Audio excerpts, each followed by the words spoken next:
Well,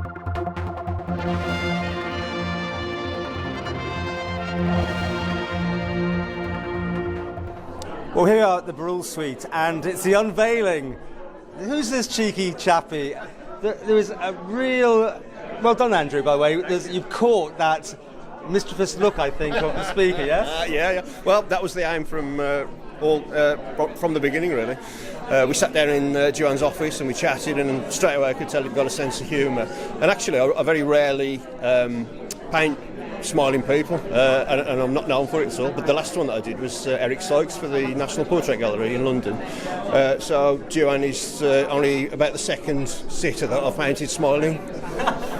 You're pleased, I'm taking it? I'm absolutely thrilled by this. It's absolutely wonderful. And not just to be mentioned in the same breath as Eric Sykes, but the work here is absolutely phenomenal in the detailing. And as I say, despite working with some pretty dodgy material, just getting in as close as you can to the detail of the painting here, the grains in the wood, the threads on the gown, it's absolutely phenomenal, the work that Andrew's put into this piece. And it's a great honour, both, I think, to me personally, as being the subject, but also the office of speaker, which it represents. You didn't have them from hours and hours just sitting there for week in, week out. No. How'd you do it? With photos? Yeah, I took photos. I took about 500 photos. 500? Yeah, around that sort of number.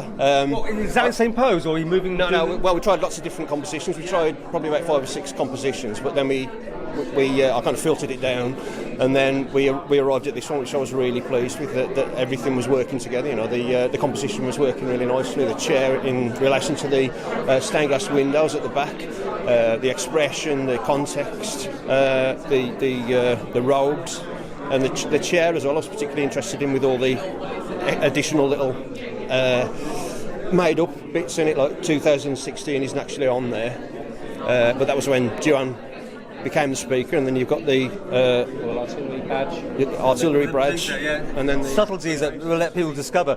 Now, I believe this turned into a COVID lockdown project for you, didn't it, slightly? It kind of did, actually, yeah, because I left Birmingham Airport for the sitting in the final weeks of February 2020, and then a few people were wearing masks at the airport, and there was this little bit of chatter about this thing called COVID-19 coming along the way.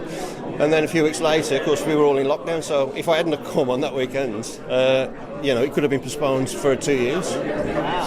What's the protocol about this now? Because this doesn't go in the chamber yet, does it? No, this won't be hung in the chamber until I leave and cease to be an MHK. So any update on that? I'm absolutely sure that there's members here already who are really keen for this to be hung on the wall. It's going to be cool, because this is out to see us all, won't it? I mean, these things will be here way after us. I mean, that's for me. That was like a real privilege of doing it anyway, because it goes back to the late Victorian portraits, and then it goes through the early 20th century to the late 20th century, and then into the 21st century. So it's lovely to be part of that ongoing tradition of the painting of cities, and also that it will be looked after as well in many years to come.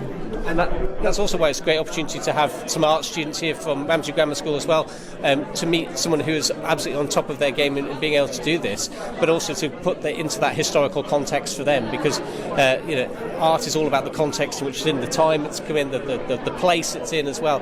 And I say, what a wonderful product, representing a wonderful thing.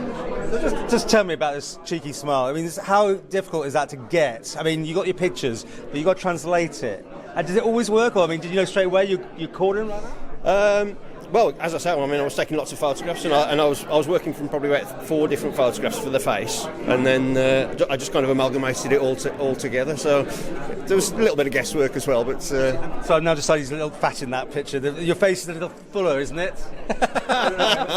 The wig hides a multitude. Anyway, congratulations, and we look forward to this one day being put up in the chamber. It's certainly going to be exhibited. It's too good to hide in a cupboard, but as I say, it is a great privilege to have this, and it needs to take its place along with all the others, and it will do in the fullness of time.